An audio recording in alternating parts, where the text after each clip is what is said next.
सबसे पहले मैं अपने महागुरु महेश्वर के चरणों में मैं अपना प्रणाम देता हूँ। प्रणाम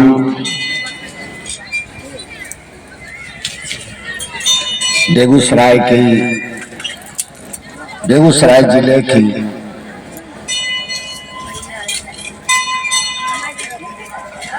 प्रखंड तो भगवानपुर प्रखंड के ये कबिया गांव में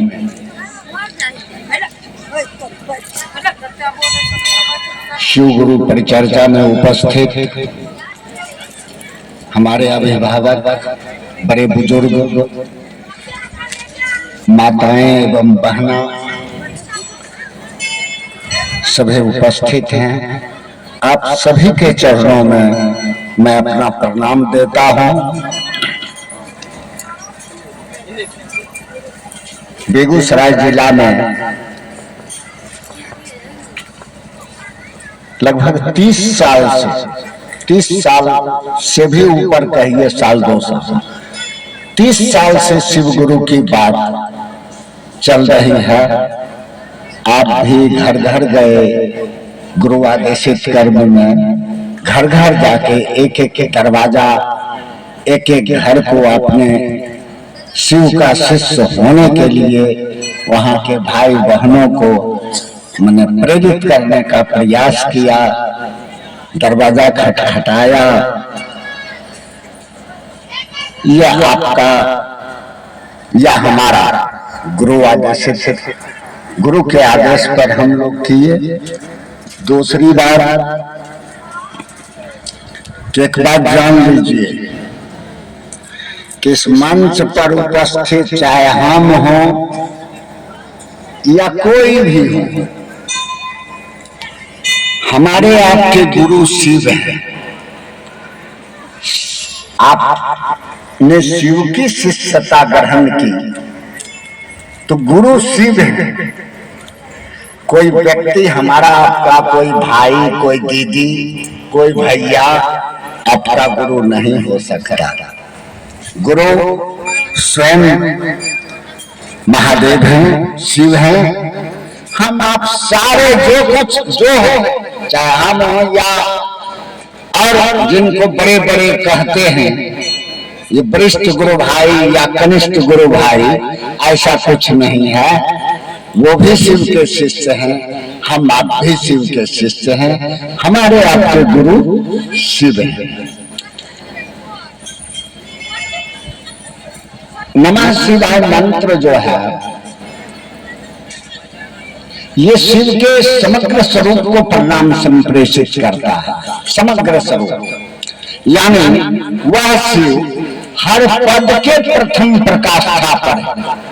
योगियों के ईश्वर योगेश्वर, तांत्रिकों के ईश्वर महाकालेश्वर, कपालिकों के ईश्वर कपिलेश्वर, गिरस्तों के भी उमापति नाथ हैं,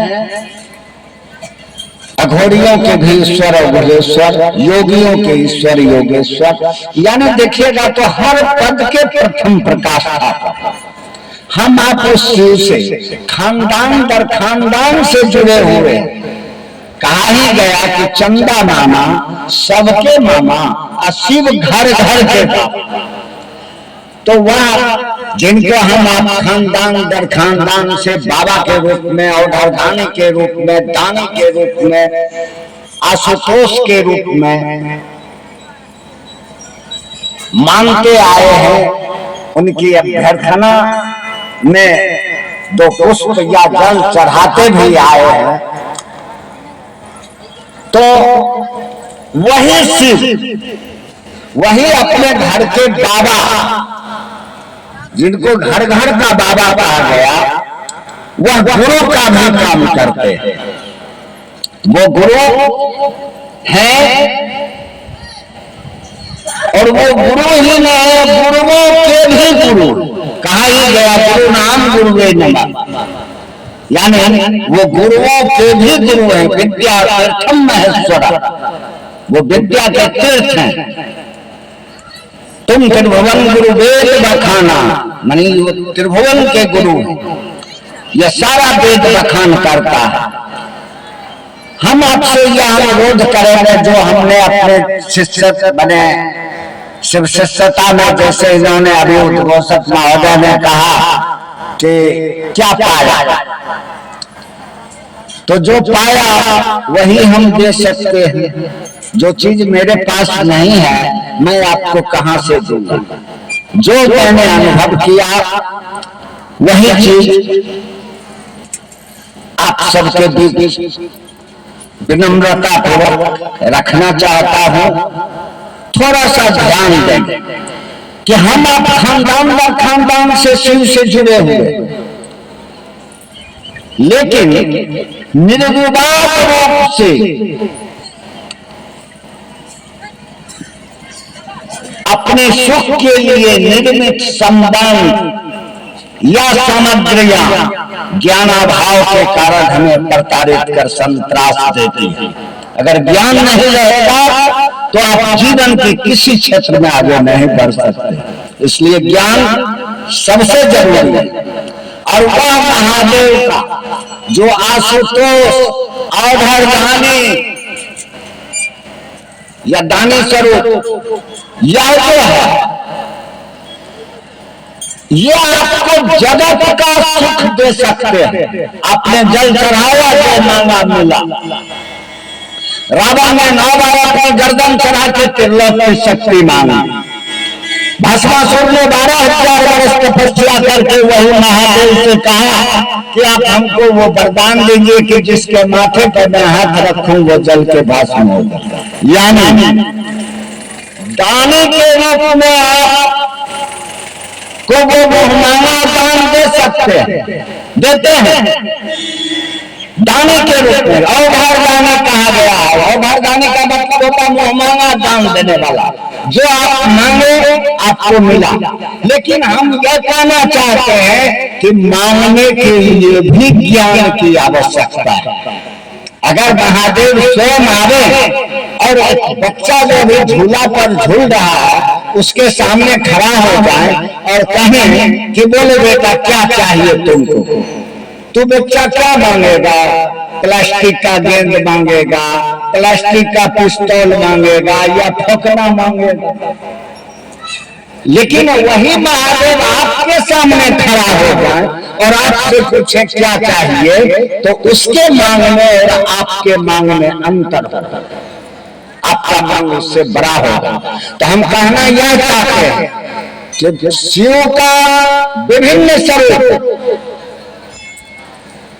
आपको धरती का सुख दे सकते हैं, लेकिन लौकिक पारलौकिक इस लोक के साथ साथ परलौकिक माने लौकिक पारलौकिक मनोरथ आपका गुरु के रूप में गुरु से जुड़ने पर ही मिल सकता है। इसलिए गुरु जरूरी है। चाहे भगवान राम गुरु के शरण में आए हो, चाहे भगवान कृष्ण गुरु के शरण में आए हो, चाहे अगस्त पुलस्त दुर्वासा दधीचि परशुराम ये सारे लोग महादेव के शरण में आए और गुरु अपने शिष्य को अपने जैसा बनाते हैं। कहा ही गया ड्राइवर ही ड्राइवर बनाता है, डॉक्टर ही डॉक्टर बनाता है, पहलवान ही अपने चेला को पहलवान बनाता है। तो आपने महादेव को गुरु माना है, महादेव आपको महादेव ही बनाएंगे, इसमें कहीं से कोई संदेह नहीं है। क्लियर?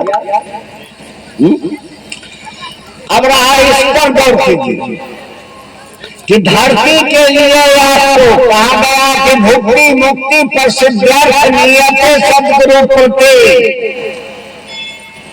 मने महादेव के सदगुरुओं के भी गुरु है। महादेव का चेला भी आपको बनने के लिए सदगुरु के लेवल पर जाना होगा। कहा गया कि गुरु नाम गुरुवे नमः, वो गुरुओं के भी गुरु है। तो आपका लेवल माने चेतना का स्तर सदगुरु के लेवल पर जाना होगा। और बिना सदगुरु के शरण में गए भोग और मोक्ष अभिन्न रूप से नहीं मिल सकता है। ये सारा वेद शास्त्र एक मत से स्वीकारा। तो महादेव का पूजा करके चल रहा था जो पूजा, महादेव का पूजा करके या प्रसन्न, पूजा का मतलब क्या है? इसके सानिध्य में बैठ जाना, अपनी भक्ति से भाव से आप महादेव को प्रसन्न कर लिए, आप जो मांगे मिल गया, मिला। लेकिन वही बात कि ज्ञान के आधार में हम यह कहना चाहते हैं कि वही महादेव ज्ञान के निधि अगम है, गुरुओं के भी गुरु हैं, तो उनका चेला बना जा सकता है। उनसे दया मांग के आप उनसे ज्ञान मांग लीजिए, और ज्ञान हर पद के प्रथम प्रकाष्ठा पर है, वही सफलता देगा। आप पूजा करते हैं, लेकिन पूजा की प्रक्रिया बताए जाते हैं। अपना मन से खाली एगो अगरबत्ती जला के दिखा देने से, भर दिन तुम्मा फेरी करने से, माने महादेव को सबसे बुर्बक समझना, ये तो हमारी आपकी बेवकूफी है, क्योंकि वो ज्ञान के निधि अगम है। Supreme consciousness mindful energy. ऐसा नहीं कि महादेव ज्यादा ज्यादा महादेव कहते हैं, तो ऐसा नहीं है कि महादेव सुतल है कहीं। अगर वो सूत जाएंगे तो फिर हमारा आपका भी ठिकाना बगले में कहीं होगा, गंगा या कोसी, है कि ना? तो महादेव आपके धड़कन में है, कहा गया हर जीव में शिव है। तो आपके धड़कन में शिव है, वही आपके धड़कन में धड़क रहे हैं। इस माइक को चलाने के लिए जनरेटर चल रहा है, लेकिन हमारा आपका इस सांस चलाने के लिए कौन जनरेटर चल रहा है? किसी कोई है। हम आप अपनी इच्छा से न आए हैं, हम अपनी इच्छा से जाना चाहते हैं। किसी ने हमको आपको भेजा है, और वह शिव ही आपके रूप में आए। शास्त्र कहता है, श्वेतास्त्र उपनिषद, मुंडकोपनिषद कहता है, इच्छा मात्र प्रभु सृष्टि। उस परमात्मा ने, वह शिव ने इच्छा किया कि हम एक से अनेक हो जाए, अनेक रूप में जाने जाए। आपके हमारे रूप में आए, तभी संतों ने कहा कि परमात्मा कण कण में, तो कण कण में है, दया में है। अब तक के गुरुओं ने कहा कि गुरु साक्षात परब्रह्म, गुरु साक्षात परमात्मा होते हैं, है ना? बचपन में हम लोग श्लोक पढ़ा ना कि गुरु ब्रह्मा, माने गुरु में ब्रह्मांड शक्ति होती है। गुरु विष्णु, ब्रह्मांड शक्ति क्या है? उत्पत्ति। गुरु विष्णु यानी गुरु में वैष्णवी शक्ति, मेंटेनेंस, रख रखाव। गुरुदेवो महेश्वर, गुरु साक्षात परब्रह्म, माने शब्द पर गौर कीजिएगा। गुरु साक्षात परब्रह्म, साक्षात का मतलब जो आपके सामने आपको दिख रहा। गुरु साक्षात परब्रह्म यानी गुरु साक्षात परमात्मा होते। तो आप में भी तो शिव है। जिस तरह वह परमात्मा का सृष्टि का भाव जगत के कण कण में है, उसी तरह उनका दया भाव भी व्यक्ति के रोम रोम में सन्निहित है, आप में भी है। आवश्यकता है कि उस राख को जो है, उस पर राख जो जम गया है, जो सुसुप्तावस्था में आ गया है, उसको जगाने के। अभी जाड़ा का मौसम है, बहुत लोग हर दरवाजा पर धुआं जलाते होंगे आग तापने के लिए, है कि नहीं? थोड़ा देर के बाद आग पर देखिएगा, भीतर में आग है, लेकिन ऊपर से राख जम गया। लोग तापने जाते हैं तो थोड़ा सा राख हटाते हैं और आग धधक जाता है। झटकता है ना, उसी तरह आप में है वह गुरु की दया आपके रोम रोम में सन्निहित है। अगर शिष्यानुभूति आप पढ़े होंगे तो 40 बरस 42 बरस पहले साहब ने शिष्यानुभूति लिखे, 4 पन्ने के, पहले तो एक के पन्ना में था। और वह शिष्यानुभूति अब तक के वेद शास्त्र ग्रंथ या धरती आसमान का रहस्य को खोल के उन्होंने रख दिया, वो आत्मा।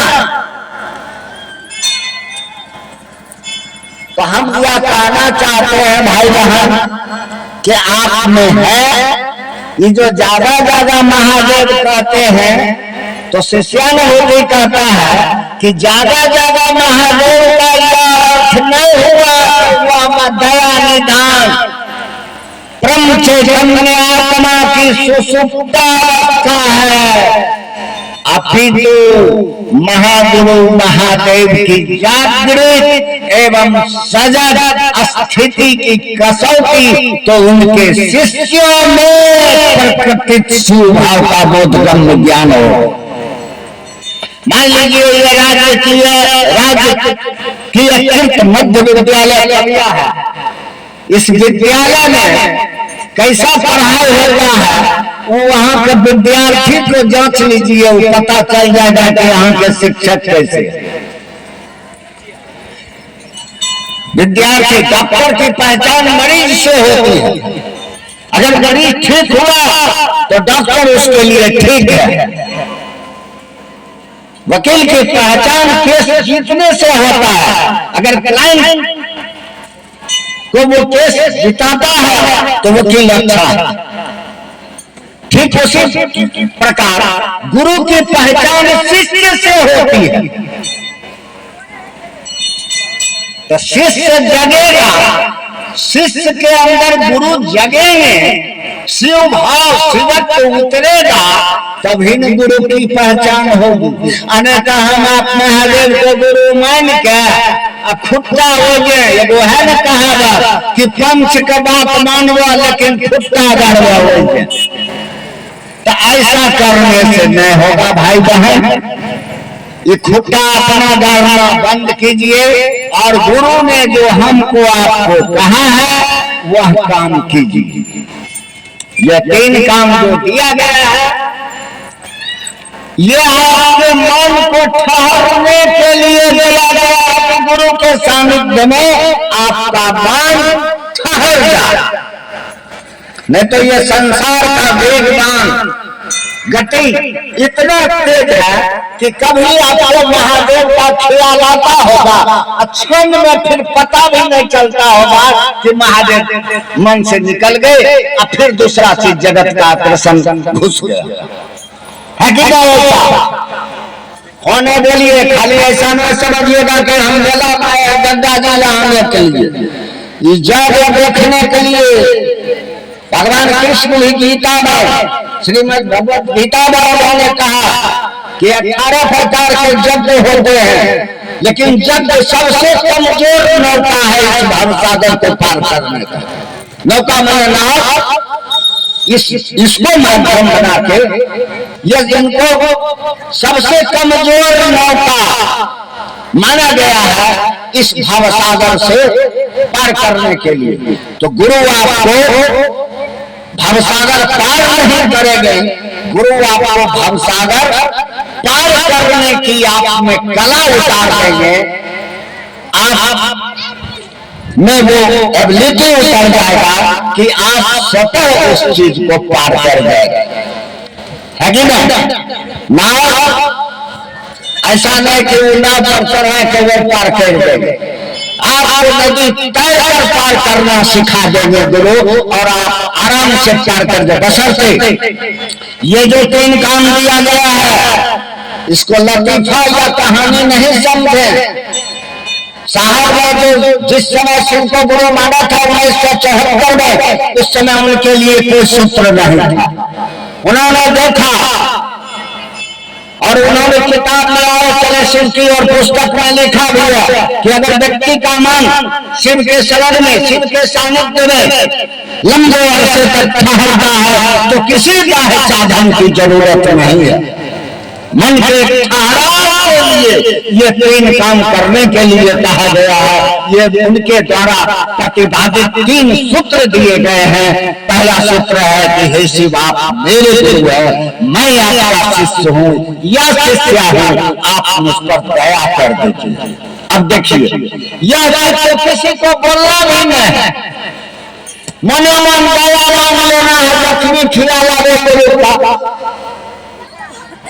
दया मांग लेना है कि शिव आप मेरे गुरु है, मैं आपकी शिष्या हूँ या शिष्य हूँ, आप मुझ पर दया कर दीजिए। ये तो दूसर का कहियो कि नहीं, अपने आप में स्वयं में है। ये आपका स्वयं का पाथो है। पाथो में समझते हैं गंगा हो जाए तो थोड़ा सा कुछ बांध ले छिए न, रांची जेल होगा तो थोड़ा का चूड़ो या गड्ढा भून के देख लेने होगा, जरा हमें भूख लगते तो खेबे है ना। यही हुआ बात है। ये पहला सूत्र आपका अपना स्वयं का पाथो है, बात समझे। दूसर का सूत्र है कि दूसरे के साथ शिव गुरु की चर्चा, शिष्य भाव जागरण की अनुपम विधा। जो चीज बराबर अकेले मान लीजिए, अभी हम जो इस चौकी को उठाएंगे तो हमसे अकेले नहीं उठेगा, लेकिन इसको उठाने के लिए किसी की मदद लेना पड़ेगा ना। अगर 4 बजे भीड़ जाएगा तो आसानी से इधर से उधर कर देगा। कुर्सी तो उठा सकते हैं अकेले, लेकिन चौकी अकेले नहीं उठा सकते हैं। तो वही बात है, पहला है स्वयं में, दूसर का है आदमी क्या करता है, अपना लिए पहले कुछ करता है, तब अगर बचता है तो परिवार समाज के लिए भी देखता है कि ना। तो ये दूसरे के लिए भी है, आपके लिए भी। आपका काम जो चीज आप भूले हुए हैं, राह में गुरु बहन गिर जाएगी, देखिए इतना गुरु बहन है, अभी यहाँ से सूर्य पूरा चौक तक निकलिएगा तो 100 गुरु बहन हम देखेंगे जो रेचा के हम छाए, लेकिन गुरु बहन के रिया महादेव भैया देखिए रेचा खेत से महादेव खींच के गुरु बहन महादेव पर ले आए कि नहीं मन को, यानी आपके मन को वो मदद करेगा, याद में बचाएगा, और जिससे आपको प्रेम होगा आप उसकी बात अधिक सुनना पसंद करेंगे, अधिक उसकी बात आप चर्चा करना चाहेंगे, है कि नहीं। इसलिए दूसरा सूत्र और तीसरा सूत्र है नमः शिवाय। शिव को गुरु माने, नमः माने नमन प्रणाम, और शिवाय माने शिव को, महादेव को गुरु माने हैं तो प्रणाम कीजिएगा कि लाठी चलाइएगा। बस ये 3 काम दिया गया है, और इस काम 3 को करने के लिए आपके लिए भी उतने हैं दीदी, हम लोग ये उतने हैं। हम जो बलिया का भी 50 किलोमीटर 60 किलोमीटर से आए हैं, हम भी आप के पास मैंने अपना सरदार को सिद्ध करने के लिए गुरु आदेशित कर्म पर आया, ऐसा मत समझिएगा। तो ये 3 काम करने के लिए इसमें क्या जाता है आप बताइए। अभी बात चल रही थी, एक भाई ऐसा हो सका चर्चा में चल रहा था कि किसी ने जिंदगी छोड़ दी बंदगी के लिए, और किसी ने बंदगी छोड़ दी जिंदगी के लिए। देखिए अंतर है दोनों। पहले के साधु महात्मा का इतिहास देखिए, मात्र लगती उनका एक मात्र पूंजी है गुरु का। देखिए भगवान बुद्ध, महावीर, आज बहुत सारे ऐसे भी हैं, सबों की बात नहीं करते हैं, लेकिन जब भीड़ बढ़ा है तो भीड़ में दीदी पेशेवर भी घुसा। आप अकेले रहते हैं कि देश को कंगन बेचे वाला नहीं आता, ये भीड़ देख के कंगन बेचने के लिए भी बेचारा आया है। यानी हम यह कहना चाहते हैं कि भीड़ जब बढ़ा है तो भीड़ में पेशेवर भी घुसा। इस आड़ इससे हमको आपको बचना है। कुछ वैसे भी हैं जो अपना, जैसे साहब की बात कर रहे थे, साहब ने, दीदी ने महादेव के लिए, संसार के लोगों के लिए, जगत के लिए, शिव से जोड़ने के लिए अपना जिंदगी छोड़ दी। अभी बोले ना कि साहब अपने बाबूजी को कहते थे, जो शिक्षा विभाग के डायरेक्टर थे बाबू विश्वनाथ प्रसाद सिंह, विश्वनाथ, ऐसे भी तुलसीदास भी कहते हैं कि विश्वनाथ नमनाथ पुरारी, त्रिभुवन महिमा विदित तुम्हारी। और देखिए वो बाबा विश्वनाथ प्रसाद सिंह का प्रथम सुपुत्र साहब हरिंद्रानंद ने जगत के लिए, जगत को आराम के लिए उन्होंने शिव का दान दिया। कहा गया जगत गुरु नमस्तुभ्यम, हे जगत के गुरु कौन है? जगत गुरु नमस्तुभ्यम, हे जगत के गुरु आपको प्रणाम है, नमस्कार है। कौन है जगत गुरु? शिवाय शिवदाय चो, वे तो स्वयं शिव है, शिव का दान भी करते हैं। यानी उन्होंने हमको आपको शिव गुरु का दान दिया। 10,000 साल के इतिहास में आज तक किसी ने 10,000 साल के इतिहास में आज तक किसी ने यह साहस नहीं किया कि शिव आपके भी गुरु हो सकते। इतिहास देख लीजिए। हाँ, कुछ लोग शिव को गुरु मान के स्वयं गुरु हुए, लेकिन आम जनमानस के लिए किसी ने यह सौभाग्य नहीं दिया कि शिव आपके भी गुरु हो सकते। और कहा कि श्रद्धा ज्ञानम, अगर ज्ञान लेना चाहते हो या ज्ञान लेने के तुम तभी अधिकारी हो जब तुम्हारे पास श्रद्धा, विश्वास, समर्पण हो। अगर श्रद्धा, विश्वास गुरु के प्रति नहीं है, इसलिए गुरु बोले हैं, तो तुम ज्ञान लेने का अधिकारी नहीं। इन्होंने कहा कि तो आप जिस अवस्था में हो, अमीर हो, गरीब हो, पढ़े लिखे हो कि गोइठा बेचने वाली बहन हो, गाय चराने वाला, भैंस चराने वाला, अनोखा था,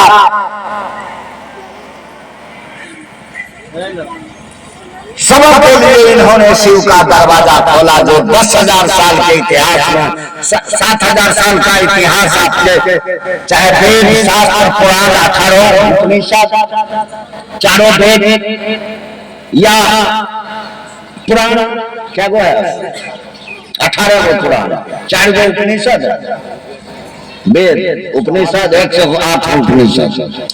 देखिए आज तक किसी ने नहीं कहा, यह इन्होंने जो दिया हमको आपको तोहफा, शिव का दान दिया, इस बहुमूल्य समय को दे दी। इस जीवन में अगर कुछ नहीं मिला, हम हमारा 1 नंबर का सुंदर हो सके, न 1 नंबर के विद्वान हो सके, न 1 नंबर का पहलवान हो सके, न 1 नंबर के कुरूप हो सके, कौन 1 नंबर में नहीं। इस संसार महादेव को गुरु बना लीजिए, महादेव तो कम से कम 1 नंबर में है। अगर गुरु आपका 1 नंबर में होगा तो कम से कम एक पुष्पाने तो रहेगी कि संसार, धरती आसमान का सबसे बड़ा गुरु, गुरुओं का गुरु, मेरा गुरु महादेव। इसलिए उन्होंने जो आपको दिया है, इस समय को इस मानव जीवन में आए हैं। एक सांस की जिंदगी है, एक सांस आती है तो जिंदगी है। अब जो निकल रहा है नहीं आवे, जो सांस छूट रहा है अब फिर वापस नहीं आवे, तब क्या होगा? खेला खत्म। तो इस एक सांस की जिंदगी में उन्होंने क्या कहा? अरे आया तो प्रणाम कर लीजिए, या छोड़ा तो शिवाय के नाम से छोड़ा कि चलो अगर जो छूटा अगर नहीं वापस आवे तो शिव को तो चला गया। नमः शिवाय। इसलिए इस मौका को गमाइए नहीं और ढेर शिव चर्चा में दौड़ना, ढेर मने भूतबाजी कहना, क्षमाबाजी कहना, या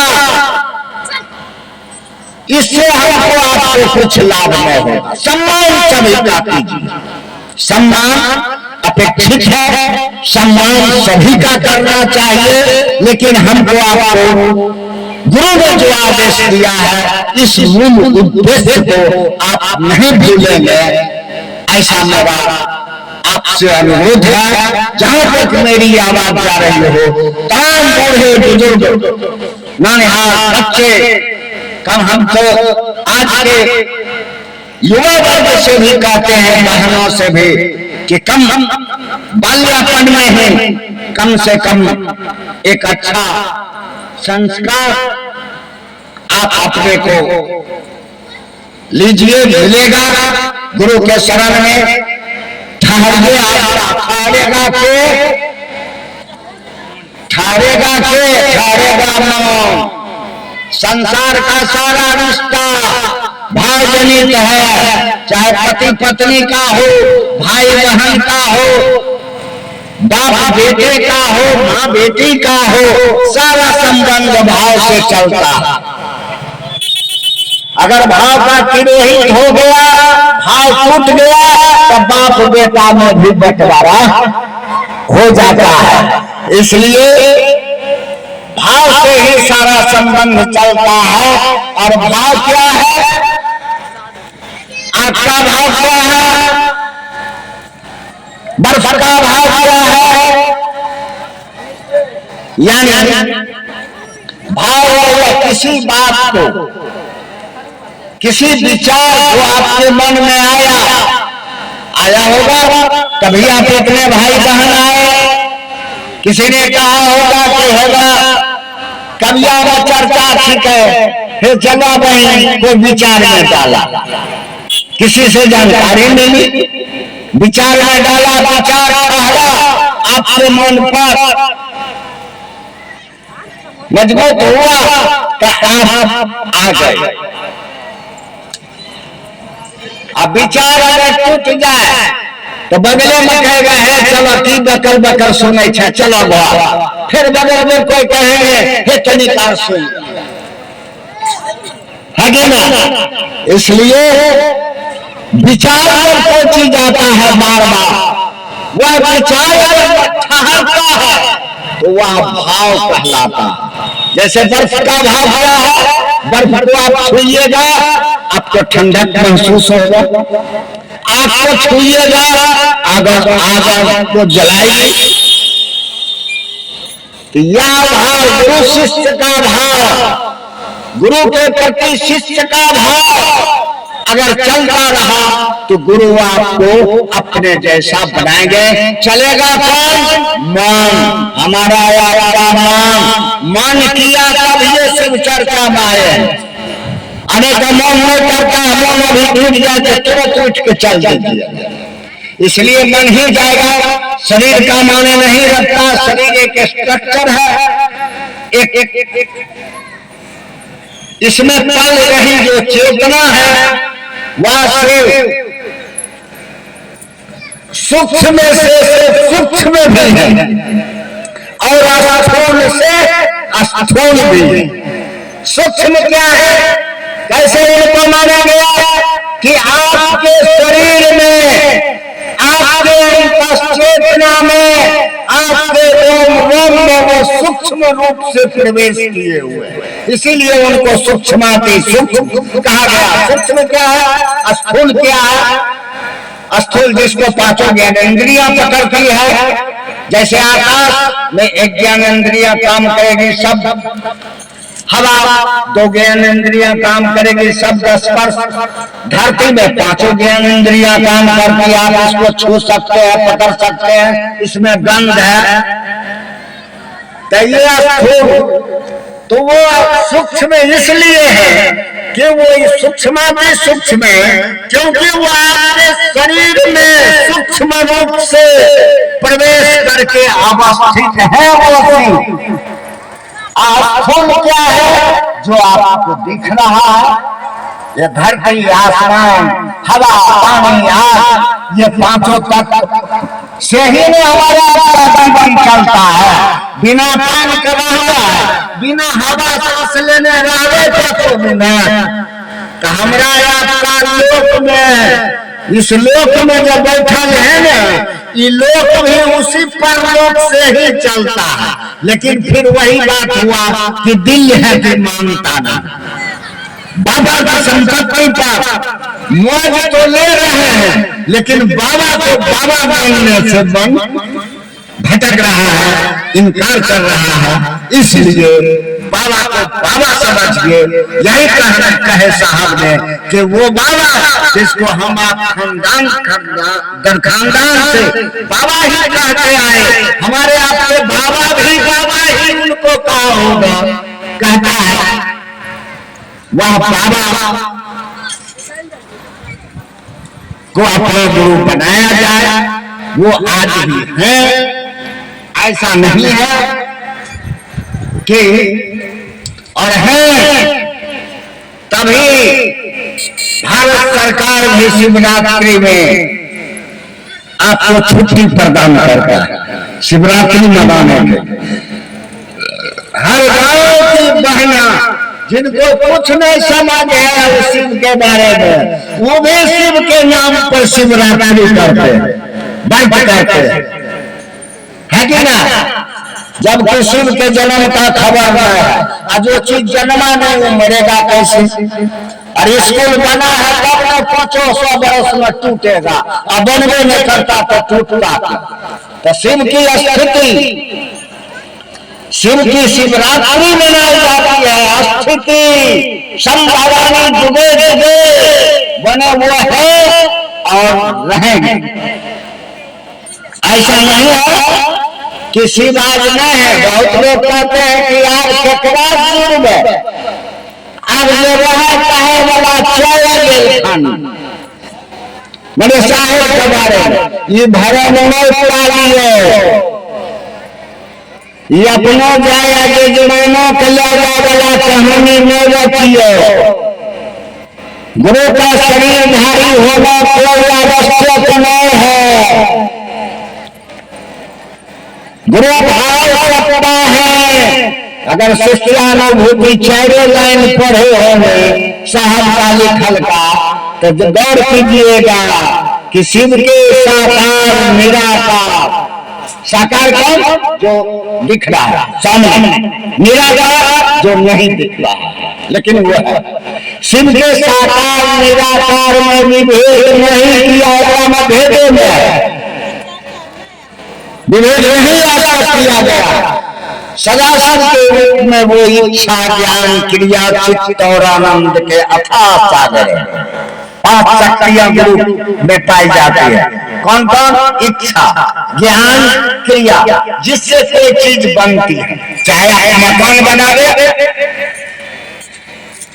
या चुकिया बना दे, पहले इच्छा में कीजिएगा, अज्ञान लीजिएगा जो चुकिया कौन चीज से बनावे तो मिट्टी की, मिट्टी सानिए क्रिया कर दीजिएगा तो चुकिया बने। मकान बनाने की इच्छा किया, ज्ञान लिया कि कितना सीमेंट लगेगा, कितना बालू लगेगा, व्यवस्था करते हैं। अब मिस्त्री को बोला कि क्रिया करते हैं, यानी इच्छा ज्ञान क्रिया, यानी चिन्मय शक्ति ज्ञान। आनंद, आनंद क्या है? जिसके आने पर आपका मन स्वतः नृत्य करे, आनंदित रहे।